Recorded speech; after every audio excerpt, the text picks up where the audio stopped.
We've had people who have actually served as governors in Kenya who did not go to university. They bought papers, they carried papers, they went to court, got some order, bribed some electoral institution, and approved them. I was the Minister for Education when the Commission for University Education one time. There are people in this room. I have seen people here since I came to Minnesota. I grew up with, people I went to school with. I grew up in the village, walking to school, 5 kilometers in the morning, 5 kilometers for lunch, 5 kilometers back to school after lunch, and 5 kilometers back home in the evening. So that was like 20 kilometers a day. Because that is true. Prof, if you estimate the distance from my home to Manga Primary School is like 5 kilometers. And then I was there in primary school, we were together. I said last night I'm one of those people who does not need to go to court to get an order to prove that I went to school.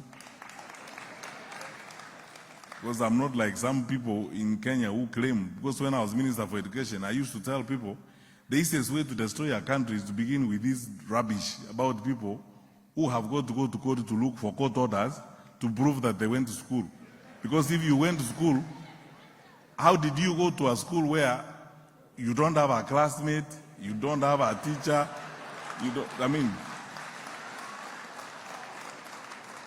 and you are depending on a judge to make a ruling that you actually went to school. You know, my friends, I want to tell you this. There is a way in which we have destroyed our country by this silly behavior, doing things that normal people don't do. Because you see, going to school is a black and white situation. You either went or did not go. Yeah. And I used to tell people, I am not the one who wrote the law. I believe that you can be a good leader even if you actually do not have a degree, but you wrote the law in Parliament and said for you to be governor, you actually need a degree. So respect the law, as it were. You wrote the law. Because that dishonesty is a subject I will go to another day, but I can tell you this. We've had people who have actually served as governors in Kenya who did not go to university. They bought papers, they carried papers, they went to court, got some order, bribed some electoral institution, and approved them. I was the Minister for Education when the Commission for University Education one time, a candidate presented a certificate, and please, I'm not, religious leaders who are in the room, I am not looking down upon you. This guy had attended a conference of religious leaders somewhere in South America, and they gave him a certificate of participation in Spanish or Latin. Then he took it to IBC. Then they cleared it. He said it's a certificate. I did a master's. When later on they found a translator, they said no, it says certificate of participation. This is not a degree.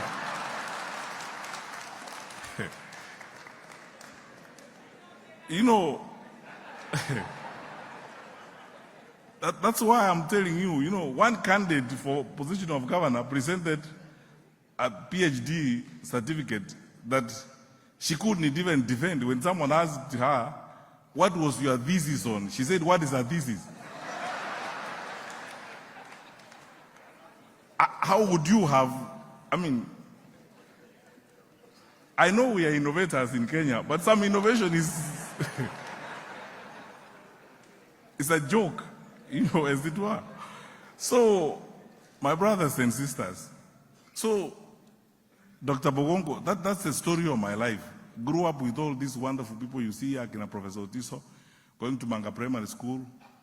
And sometimes I tell media when they challenge me, and Gen Zs who are in the room, I didn't drop from Mars or from Jupiter.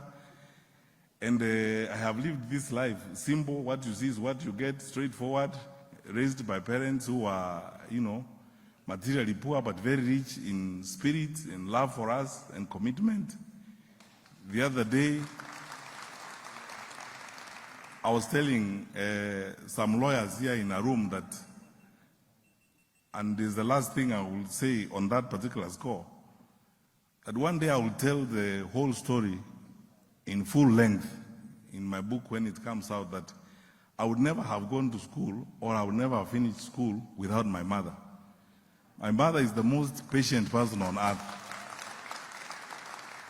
because this is interesting.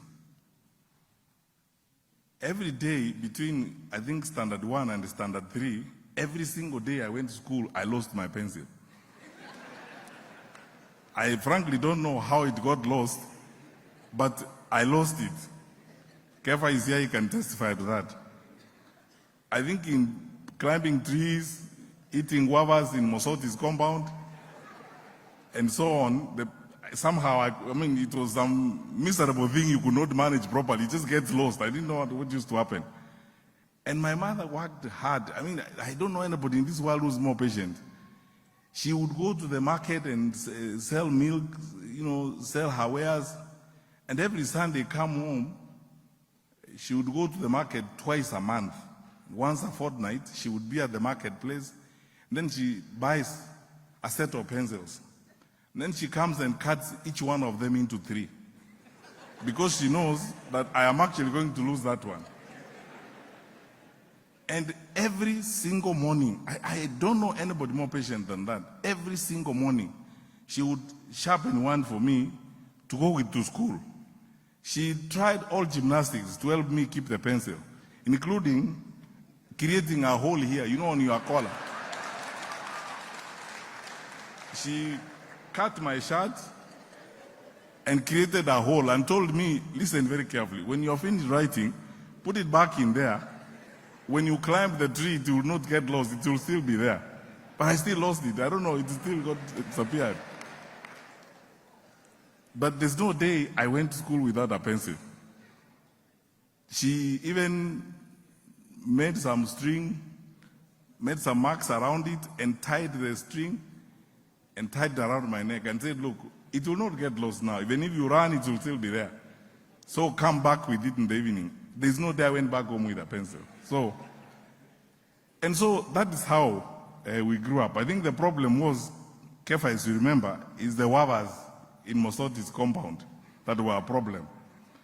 Because we would go to climb there during break time and so on, and then the damn thing gets lost and so on. But she did not stop giving me a pencil every day.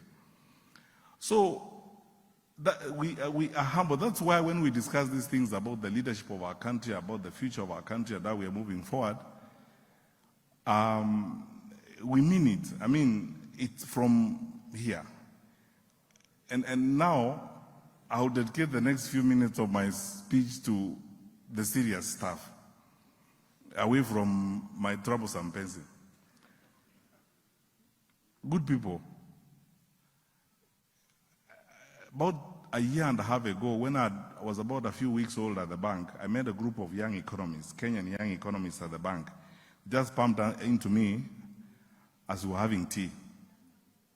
And then the way people get excited when they bump into me in town, oh,